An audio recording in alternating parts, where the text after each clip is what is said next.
যেই মানুষটার ভিতরে এই চিন্তা আছে যে আমি একদিন মারা যাব, যেই মানুষটার ভিতরে এই চিন্তা আছে যে আমি দুনিয়াতে থাকবো না, আমি একদিন মারা যাব, ওই মানুষটাকে দিয়ে কোনো দিন খারাপ কাজ করা সম্ভব না। ওই মানুষটা কোনো দিন মানুষের হক মাইরা খাইতে পারবে না, ওই মানুষটা কোনো দিন মানুষের টাকা আত্মসাৎ করতে পারবে না, অন্যায়ভাবে মানুষের জমি দখল করতে পারবে না, মানুষের হক নষ্ট করতে পারবে না কোনো দিনও। এখন তো আমাদের বাংলাদেশে এরকম মানুষ নাই না, যে মানুষের আমানতের খেয়ানত করতেছে, মানুষের হক নষ্ট করতেছে, এরকম মানুষ তো নাই, অভাব নাই। ওই মানুষটা যদি এই চিন্তা করে যে আমি একদিন মারা যাব, কবরে আমার সাথে কি হবে, আমি মারা যাওয়ার পরে আমি আল্লাহ তাআলার সামনে দাঁড়ায় কি জবাব দিব।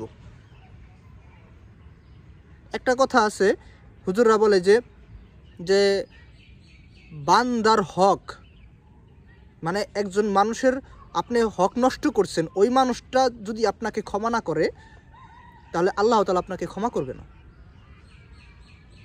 আপনি বান্দার হক নষ্ট করছেন, আপনি ওই বান্দার কাছ থেকে ক্ষমা চাইতে হবে, ওই ব্যক্তির কাছ থেকে ক্ষমা চাইতে হবে,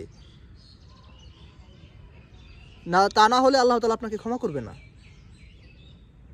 আমরা এখন কতভাবে কত উপায় যে মানুষের হক নষ্ট করতেছি, মানে চিন্তা করারও বাইরে। আল্লাহ তাআলা এই গুনাহ ক্ষমা করবে না যদি ওই ব্যক্তিটা আপনাকে ক্ষমা না করে।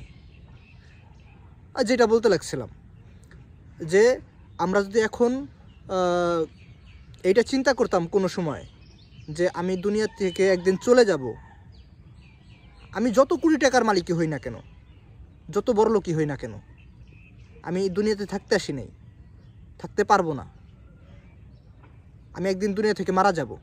আমরা যদি শুধু এইটুক চিন্তা করতাম তাহলে আমরা কোনোদিনও মানুষের হক নষ্ট করতে পারতাম না, অন্যায়ভাবে মানুষের জায়গা দখল করতে পারতাম না, মানুষের টাকা আত্মসাৎ করতে পারতাম না। আমরা কোনো সময় খারাপ কাজ করতে পারতাম না যদি আমরা এই কবরের কথা চিন্তা করতাম। যে ব্যক্তি কবরের চিন্তা করে, যে ব্যক্তি এটা চিন্তা করে যে আমিও একদিন মাটির নিচে যাব, সে কোনো দিনও মানুষের হক নষ্ট করতে পারবে না, মানুষের সাথে খারাপ ব্যবহার খারাপ কাজ করতে পারবে না। তাই প্রিয় ভাই, আমরা যদি কোনো মানুষের সাথে খারাপ ব্যবহার করে থাকি তাহলে তার কাছ থেকে আমরা ক্ষমা চাইনি। আমরা যদি মানুষের কোনো হক নষ্ট করে থাকি তাহলে তার কাছ থেকে ক্ষমা চাইনি। আল্লাহ তাআলা কিন্তু এই গুনার ক্ষমা করবে না যদি ওই ব্যক্তি আপনাকে ক্ষমা না করে।